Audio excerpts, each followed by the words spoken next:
কাতার প্রতিনিধি গোলাম মাওলা আকাশ এবং সংযুক্ত আরব আমিরাত প্রতিনিধি SM শাফায়েতের তথ্যচিত্রে প্রবাসী সংবাদ জানাচ্ছেন শাহাদাত শাহ। সংযুক্ত আরব আমিরাতে বসবাসরত গুনিয়ক প্রবাসী ফি সাবিলিল্লাহ ঐক্য ফাউন্ডেশনের মিলন মেলা অনুষ্ঠিত হয়েছে। অনুষ্ঠান সভাপতিত্ব করেন হাফিজ আমির আলী। মোহাম্মদ ইসমাইলের সঞ্চালনায় হাফিজ আবদুল্লাহ আল জিহাদের কোরআন তেলাওয়াতের মাধ্যমে অনুষ্ঠান শুরু হয়। এতে স্বাগত বক্তব্য দেন রয়্যাল স্টার ফার্নিচারের স্বত্বাধিকারী জাবেদ মিয়া।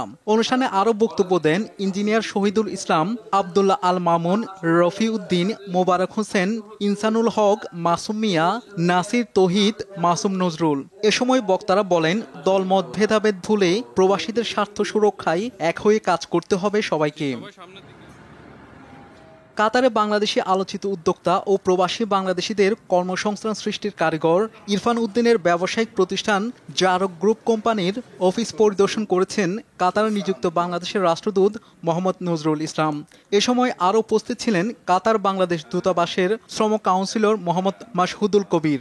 এছাড়া উপস্থিত ছিলেন শ্রম কাউন্সিলর তন্ময় ইসলাম, কাউন্সিলর মাহাদি হাসান, দোতলায় প্রধান নাসির উদ্দিন, কাতার বাংলাদেশ কমিউনিটির সিনিয়র সহসভাপতি শফিকুল ইসলাম তালুকদার বাবু, মোহাম্মদ সালাউদ্দিন, নাজমুল হোসেন, আব্দুর রাজ্জাক, আতিকুল মাওলা মিঠু সহ আরও অনেকে। শাহাদাত শাওন, RTV।